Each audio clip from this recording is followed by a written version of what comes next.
ఏమవుతారు చైర్మన్ అయ్యి ఆ సీట్లో కూర్చున్న తర్వాతన తమోళ దర్శనాలు ముందు తమకి రెస్పెక్ట్ వచ్చేస్తాయి, దెన్ అక్కడ కూర్చుని పోతారు. నిజమైనటువంటి తిరుమల తిరుపతి దేవస్థాన ట్రస్ట్ బోర్డు సభ్యుడు ఎవరైనా సరే నా దృష్టిలో బోర్డు అంతా లెక్కలేసుకొని కొండ మీదనే కూర్చోండి, వీళ్ళందరికీ ఇది ఇస్తారు, కాటేజీలు ఇస్తారు, అక్కడ చక్కగా కూర్చోండి, నిజంగా కమిట్మెంట్ ఉంటాయి ఉండి ప్రతిరోజు ఒక 20 మంది ఉన్నారనుకోండి, ముగ్గురు ఒక కమిటీ వేసుకోండి,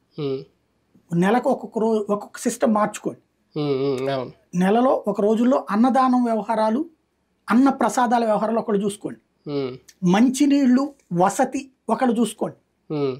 ఇంకొకళ్ళు హోటళ్లలో ఫుడ్ ఇవన్నీ ఎట్లా ఉంటున్నాయి అంటే ప్రైవేట్ హోటల్స్ ఫుడ్ అవన్నీ నాణ్యతలు ఇవి ఒకళ్ళు చూసుకోండి, భక్తులతో పాటు క్యూ లైన్లలో ఒక బ్యాచ్ తిరగండి,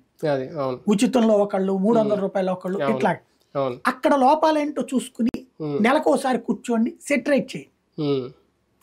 విధానపరమైన నిర్ణయం అయితే. లేదు మామూలుగా అయితే గనక ఎప్పటికప్పుడు సెటరేట్ చేయండి, అప్పుడు ఆ సమస్యకి పరిష్కారం ఉంటుంది తప్పించి ఏదో ఎప్పటికప్పుడు ఓ కమిటీ వస్తుంది పాలక మండలి మళ్ళీ